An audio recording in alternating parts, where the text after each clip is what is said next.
เบิ่งหอมยางต้นนี้เนาะบกเกินเฮ็ดเทื่อเดียวเราบกเกิดจักเทื่อคอยก็เลยมาฟันกกไม้ออก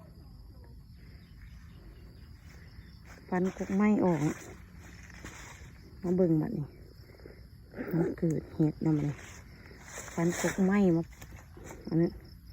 เห็นปะคุยกันโอ้คุณน่ะโอ้ใครปล่อยกันว้าว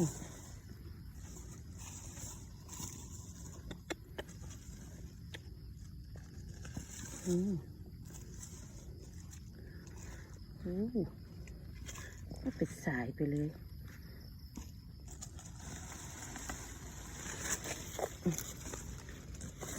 มองเก่านะ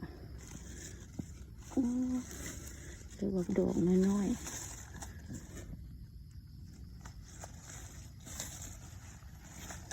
โอ้โห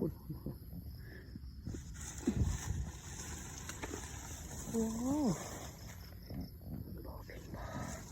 พี่น้องมันเตะๆหน่อย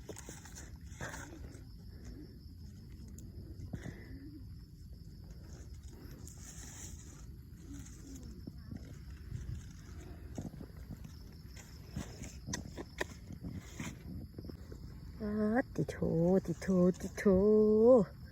คุณนะใครคุณนะ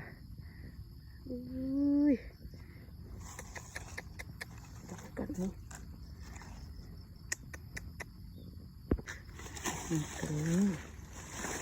นี่โบติโถ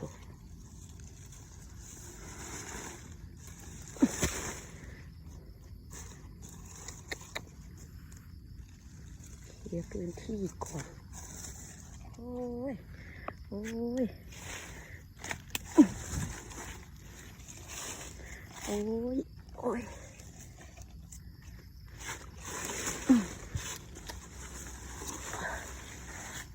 มาเบิ่ง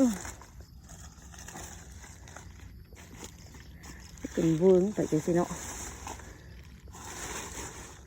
หลอกน้อยใช่ปะ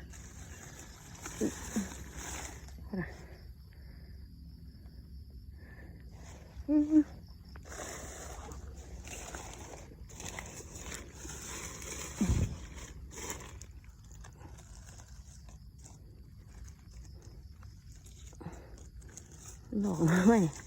พันน้อยเนาะแต่ว่าสีงามขนาด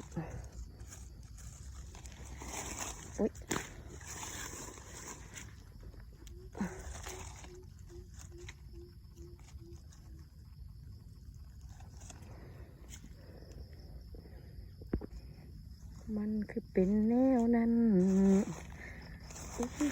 อย่างเนี้ย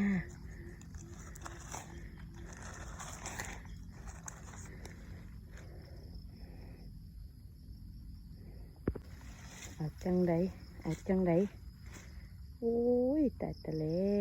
วโอ้ย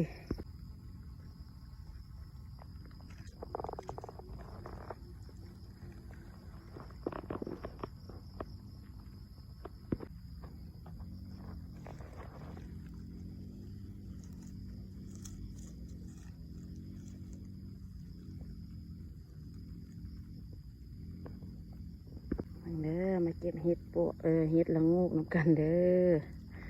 สีทองโอ้ยละงูกเด้อสีทองงามๆแต่ว่าดอกว่าใหญ่เนาะมาเด้อเก็บมอนเอาเสื้อมาถิ่มใส่เนาะเอาเสื้อมาถิ่มใส่ห่มยางตัวมันจะเกิดอยู่แล้วกับบจัก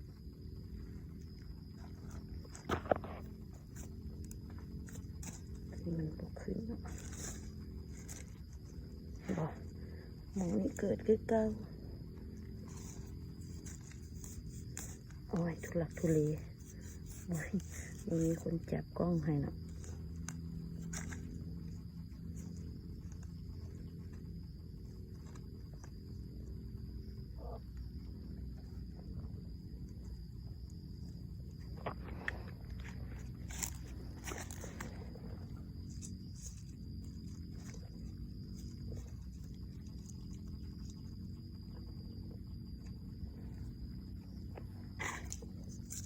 หอมขนาดโอ้ย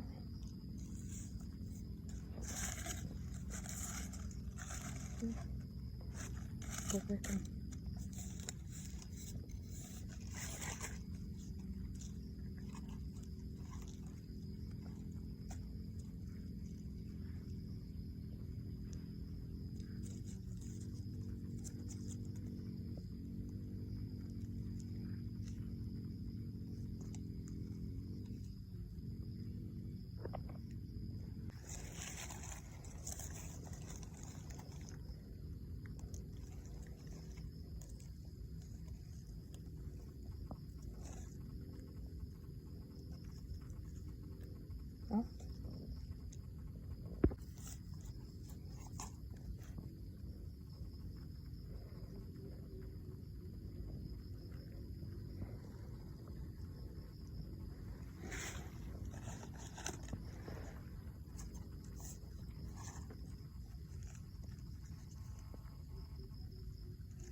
ลูกมันน้อย